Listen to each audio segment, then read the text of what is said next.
Hi అండి, welcome to లావీస్ kitchen. ఈరోజు మనం టమాటో నిలవ పచ్చడిని ఎండలో ఎండబెట్టే పని లేకుండా చాలా ఈజీగా ఎలా తయారు చేసుకోవాలో చూద్దాం. అలాగే ఈ కొలతలతో చేశారంటే మీరు ఎప్పుడు చేసినా కానీ టమాటో పచ్చడి చాలా రుచిగా వస్తుంది, ఇంకా ఎక్కువ కాలం కూడా నిలవ ఉంటుంది. ఈ పచ్చడి వేడివేడి అన్నంలోకి టిఫిన్స్లోకి కూడా చాలా బాగుంటుందండి. ఇక్కడ నేను పచ్చడి కోసం 3/4 కేజీ వరకు టమాటాలు తీసుకున్నాను. కాయలు చూడండి, ఇలా బాగా ఎర్రగా పండినవి గట్టిగా ఉన్నవి తీసుకోవాలి. వీటిని కడిగేసి తడి ఏమీ లేకుండా పొడి క్లాత్తో తుడిచి కాసేపు ఫ్యాన్ కింద ఉంచాలి. ఈ టమాటాలకి మీడియం సైజ్ అంత నిమ్మకాయ సైజ్ అంత చింతపండు తీసుకోవాలి. టమాటాలు బాగా ఆరాక ఈ విధంగా చిన్న చిన్న ముక్కలుగా కట్ చేసుకోవాలి.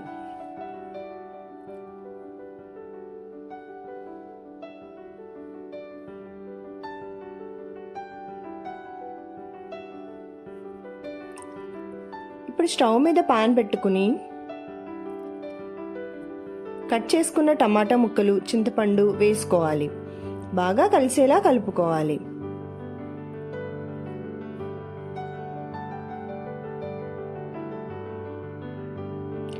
మూత పెట్టి బాగా ఉడికించి మాడిపోకుండా మధ్య మధ్యలో కలుపుతూ ఉండాలి. లో ఫ్లేమ్లో ఉడికించండి. ఇప్పుడు ఒక కడాయిలో 1 స్పూన్ మెంతులు వేసుకుని వేయించి 2 స్పూన్ల ఆవాలు కూడా వేసి 1 నిమిషం వేయించి ఆ తర్వాత పొడి చేసి పక్కన పెట్టుకోవాలి. ఇప్పుడు ఉడికించిన టమాటోలోకి 1 స్పూన్ పసుపు, 1/2 కప్పు కారం, 1/2 కప్పు కన్నా తక్కువ ఉప్పు,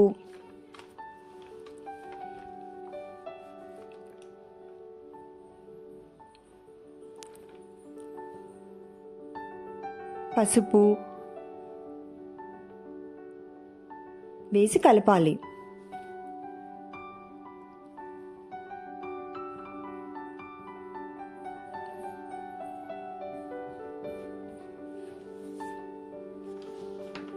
వేయించి పట్టుకున్న మెంతులు ఆవాలు పొడిని కూడా టమాటా మిశ్రమంలో వేసి మొత్తం కలిసేలా కలుపుకోవాలి.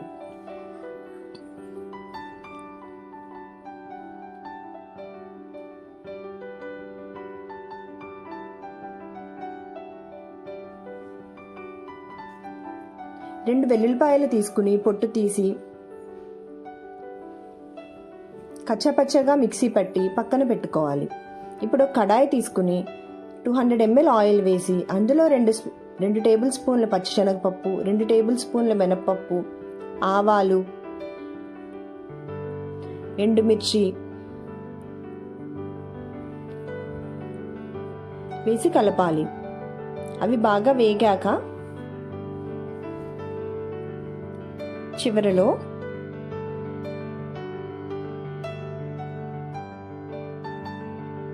ఇంగువ, మిక్సీ పట్టుకున్న వెల్లుల్లి పేస్ట్,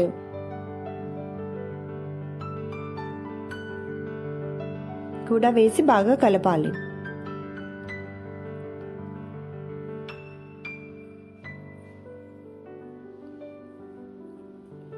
శుభ్రంగా కడుక్కున్న కరివేపాకు 1 గుప్పెడు వేసి బాగా కలిపి చిటపటలాడాక స్టవ్ ఆపేయాలి.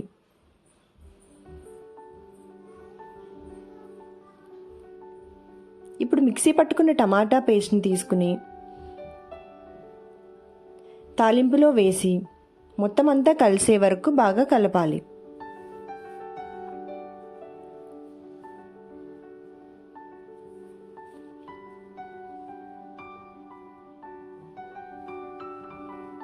ఎంతో రుచిగా ఉండే టమాటా పచ్చడి రెడీ అయిపోయింది.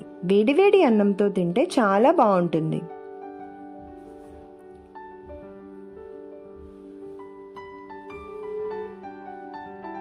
టమాటా పచ్చడిలో వేరుశనగ నూనె వేసి తాలింపు వేసుకుంటే చాలా బాగుంటుంది. ఈ వీడియో మీకు నచ్చినట్లయితే please like and subscribe. Thank you.